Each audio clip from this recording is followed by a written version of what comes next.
When she walked into the lobby wearing worn-out shoes and an oversized second-hand coat, everyone turned to stare. But it was the receptionist's loud laughter that cut through the air like a blade.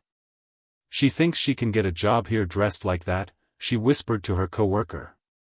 But 5 minutes later, the CEO came down, looked at her once, and said something that made everyone freeze. "Hire her. Now." Beginning, introduce characters and setup. Her name was Sarah Malik, a 24-year-old woman from a poor neighborhood, raised by a single mother who worked 3 jobs just to keep the lights on. From an early age, Sarah learned that life wasn't fair. But she also learned something else: hard work and kindness never go to waste. Sarah didn't have much. Her clothes were often borrowed, her shoes patched more than once. But what she did have was determination, intelligence, and a heart that never gave up, even when the world told her she wasn't enough.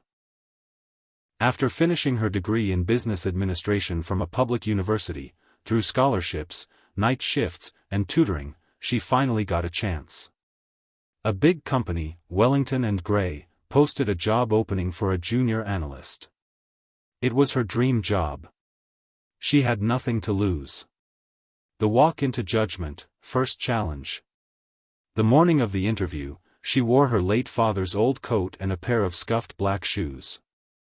Her resume was neatly printed and held in a folder, the corners bent, but her qualifications sharp. As she entered the glass doors of the firm, she felt the silence of judgment around her. The receptionist, a young woman named Lana, looked her up and down, and snorted.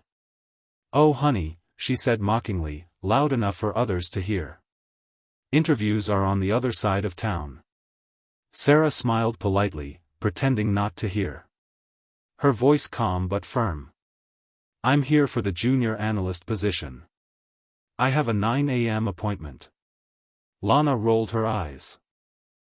"Take a seat," she said, smirking. "Let's see how long this one lasts." Waiting room whispers, the pressure builds. Sarah sat in the plush waiting area, surrounded by people wearing designer suits and perfume that cost more than her entire wardrobe. She clutched her resume, trying not to let her hands shake. Whispers floated around. "Is she serious? She doesn't look the part." Each word was a dagger. But Sarah had learned how to survive storms. Unseen observer, the turning point. What no one knew was that Mr. Daniel Gray, the CEO himself, had been watching through the glass upstairs. He had come in early that day for a board meeting but paused when he saw Sarah enter. There was something about her, the quiet dignity, the determination in her eyes, the way she didn't flinch at mockery. And he remembered. He had been just like her. The interview room, the surprise twist. A few minutes later, an HR manager came to call Sarah in. Lana chuckled, "Good luck," as if it was a joke. But before Sarah could reach the interview room, Daniel Gray walked down the stairs. The air shifted. Everyone stood up. Silence. He walked straight to Sarah. "You're Sarah Malik?" he asked. "Yes, sir," she said, unsure whether she was in trouble. He extended his hand and smiled. "I've read your resume. Impressive. I want to talk to you myself." Gasps echoed. Sarah followed him into his private office. And for the next 20 minutes, they talked, not just about numbers and charts, but about life, struggle, grit. The decision, CEO's bold move. When they walked out, Mr. Gray didn't call HR.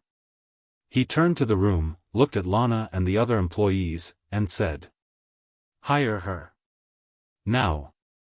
She has what this company needs: brains, strength, and heart. And next time, try judging people on their character, not their clothes." The color drained from Lana's face. The lesson was loud and clear. Sarah, stunned, held back tears. "Thank you, sir," she whispered. He replied, "Thank you for reminding me where I came from." Ending, full circle moment. A year passed. Sarah worked harder than anyone else. She rose through the ranks, from junior analyst to team lead. Her ideas saved the company millions. She became a role model. One day, as she passed the front desk, she noticed a nervous young man sitting in a tattered coat, holding a resume, looking just as lost as she once did. The new receptionist laughed under her breath. Sarah stopped. She walked to him, smiled warmly, and said, "Come with me. I'll take you to the hiring manager myself." Because she knew what it felt like to be underestimated, and she vowed never to let kindness be forgotten.